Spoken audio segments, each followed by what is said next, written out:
Baik, lalu bagaimana dengan if yang mempunyai lebih dari satu kondisi? Ya, contoh kasusnya misalkan di sini saya mempunyai nilai, ya, misalkan nilai saya ini 90, ya. Lalu ada kondisi di mana guru saya akan meluluskan kalau nilai saya itu lebih dari 70.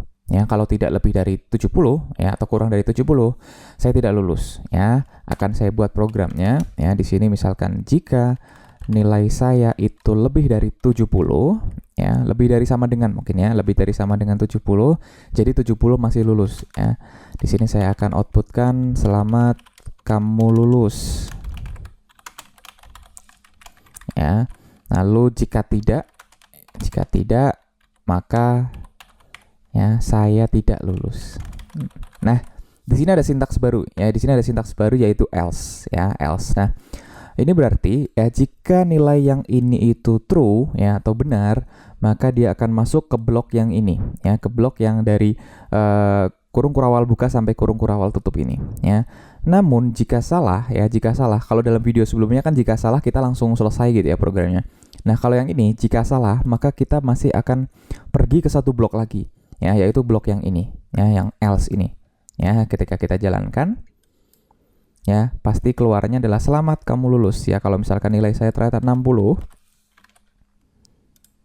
ya, pasti tidak lulus, ya, tidak lulus. Dia akan lari ke blok yang ini, ya, blok yang ini. Nah, ini adalah contoh penggunaan yang lebih simpel juga, ya. Masih simpel, masih dua kondisi. Lah, lalu bagaimana jika nilainya ini setelah saya lulus gitu ya, saya lulus, lalu nilai saya A, B atau C, ya, A, B atau C. Oke, kita akan lihat. Misalkan saya lulus, ya, di sini. Lalu akan kita lihat, misalkan yang A itu lebih dari 90, ya, yang B itu lebih dari 80 atau 80 sampai 90, dan yang C itu 70 sampai 80, ya, 70 sampai 80 yaitu C. Berarti di dalam if yang ini, ya, jika saya lulus, nilai saya berapa? Oke, saya akan buat di sini jika nilai saya, ya, lebih dari 90, ya, lebih dari 90. Jadi mungkin lebih dari sama dengan aja ya, lebih dari sama dengan 90, maka saya dapat A, ya, nilai kamu A. Oke, lalu misalkan nilai saya else if nilai saya itu lebih dari sama dengan 80, maka saya dapat nilai kamu B, ya. Lalu jika tidak, maka nilai saya adalah C. Nah, dapat dilihat di sini, ya. Ketika nilai saya lebih dari 90, maka lebih dari sama dengan 90, maka saya akan masuk ke blok yang ini.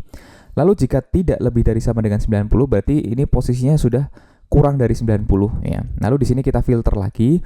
Jika kurang dari 90 itu masih lebih dari sama dengan 80, maka saya dapat B, ya. Berarti jika ini salah juga, berarti nilai saya tentu saja di bawah 80, ya. Di bawah 80, maka nilai saya C, ya. Di bawah 80 tapi pasti masih lebih dari 70, ya, karena kita sudah masuk ke blok yang ini, ya. Ke blok yang ini. Blok yang ini pasti nilainya semuanya lebih dari 70, ya, lebih dari 70. Dan jika dia masuk ke blok yang ini, berarti nilai saya itu pasti lebih dari 70 dan pasti kurang dari 80, ya. Kita lihat, mungkin kita ambil kasus misalkan A, ya, A itu pasti 95 misalkan. Kita jalankan. Selamat kamu lulus, nilai kamu A. Ya, misalkan nilainya 85. Nilainya 85. Nah, nilai kamu B, kalau misalkan nilainya 75. Nilai kamu C, kalau misalkan nilainya 65. Tidak lulus, ya. Jadi ini adalah sebuah statement control, ya, statement control yang kita harapkan dapat berpindah ke blok yang sesuai dengan yang kita inginkan dan mengeluarkan output dengan sesuai yang kita inginkan. Ya, ini adalah contoh dari penggunaan if. Ya, dalam video selanjutnya saya akan langsung berpindah ke switch, ya. Mungkin nanti akan kita latihan dalam video-video sendiri.